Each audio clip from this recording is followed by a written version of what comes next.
Ladies and gentlemen, welcome back to Data Dispatch. I hope you guys are having a great day. Well, what we saw today in today's market was a little bit of a pullback and more uncertainty entering into the market. This is after inflationary data from January came in a little hotter than expected.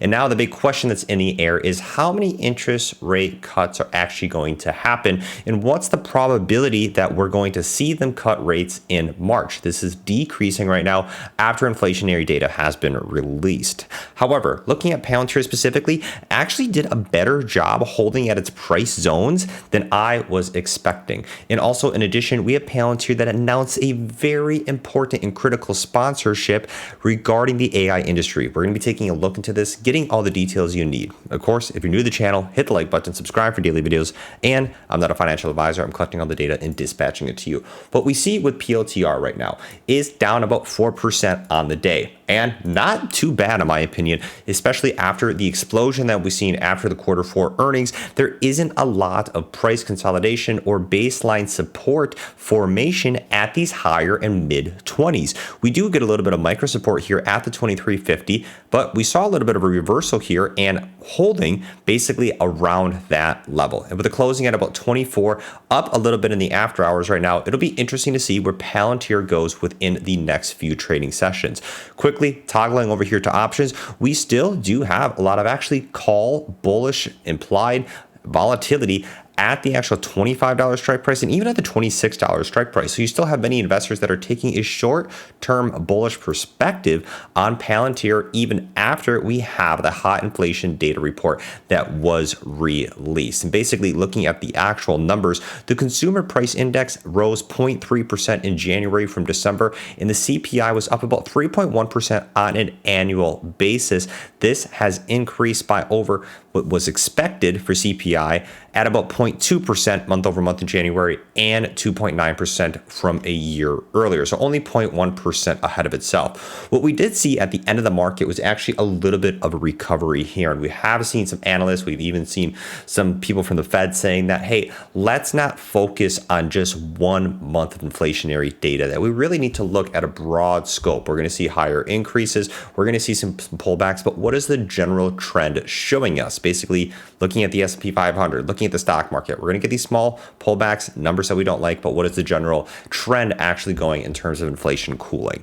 But let's specifically look at Palantir right here, talking about an important sponsorship that we see that they have announced of the inaugural AI Expo. And they are going to be the main company that is sponsoring this AI Expo for national competitiveness. Now, this is an event that's going to be taking place in May in Washington, D.C., specifically from May 7th here to May 8th at the convention center. And basically the purpose of this AI Expo is to bring together experts in the field for collaboration and conversation. And this is great that Palantir is the main sponsor sponsoring this inaugural AI Expo, because they have been doing a great job establishing those partnerships. And we've seen this across the board, especially as Palantir is gearing and changing their motives into the private sector. It'll be great as they will even collaborate with a lot more companies, I'm predicting here, considering that they are the main sponsor of this expo. And if we continue on, this has been very bullish for PLTR,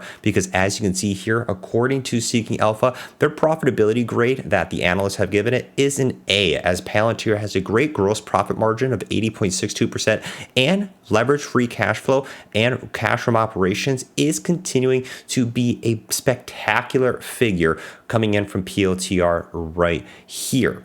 Now let's take a second to thank the sponsor of this video, Seeking Alpha. And as you guys have probably seen, I actually utilize Seeking Alpha on a daily basis to conduct all my research and to create content for you guys in the most non-biased approach that I can possible. And what I love about Seeking Alpha, and as we've particularly been looking at Palantir within the last few months, is that their data analytics gives me nearly any piece of information that I want to know about a particular stock. And this goes across the board for thousands of different stocks.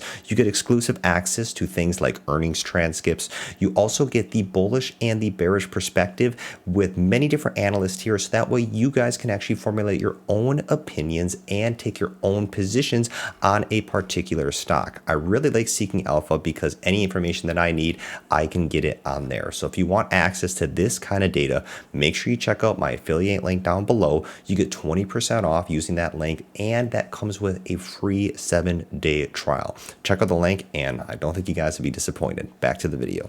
What we do see in terms of that, we've talked about PLTR, great profitability, and why this is great for Catalyst for the rest of 2024. But this is also important if inflationary data and global macroeconomic impacts do cause more of a pullback and correction in the market.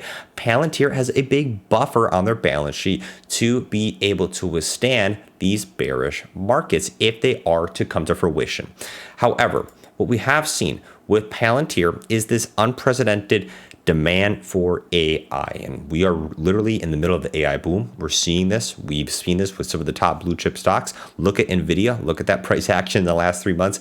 And it's hard to basically say that we're not in the middle of this AI boom. And it's great to hear that Palantir, as the leading competitor, is really joining with this rally, as we've seen Palantir that is increasing and really diving, like I said, into the commercial client basis. And I think one of the most important numbers that we've seen from PLTR was that their US commercial revenue was up 70% year over year, with the customer count rising 55%.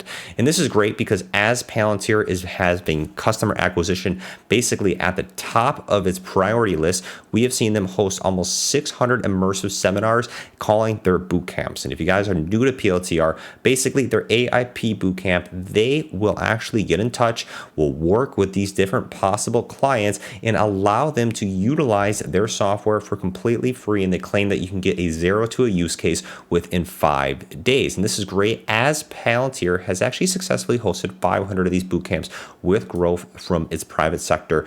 And talking in addition, Palantir is continuing to be a leader in this competitive edge that we call AI, because a lot of different companies are going to come in here and try to get market share. And that really leads into one of the biggest criticisms that we've seen with PLTR, and that is the massive premium that is behind it. Now, I would agree, Palantir does have a large premium. Even looking here in Seeking Alpha, you can see the valuation grade is an F across the board. Looking at its price to earnings here, looking at its price to sales, yes, we see in all the different figures, we see that Palantir does have a high premium. However, comparing to the other stocks in the game, comparing to its peers right here, Palantir does have a high premium in addition to many of the other AI stocks that are out there.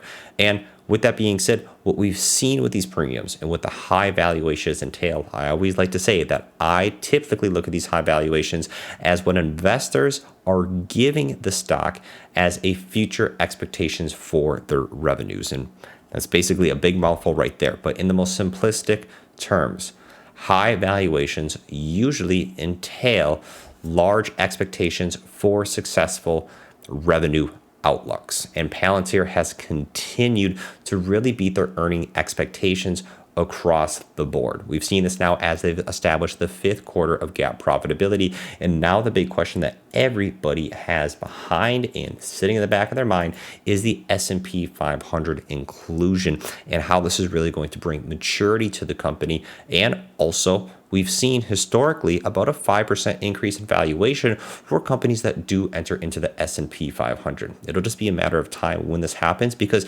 as stocks do enter into the S&P 500, some stocks have to come out. So they have to choose which stocks will be removed if Palantir were to go into that broad market index. But that's really all I have for you guys. Take care. Peace out. I'll catch you guys later. Let me know, what do you think about this? Do you think the sponsorship of the AI Expo is going to be bullish for Palantir? And what are you guys going to be seeing that's going to be happening at the interest rates? You think they're going to be held steady in March, or do you think they're going to be cut? I want to see what you guys think that's on the table. And will there be a continued pullback, or will this continue to rally to all-time highs looking at the S&Ps? All right, peace out. Take care.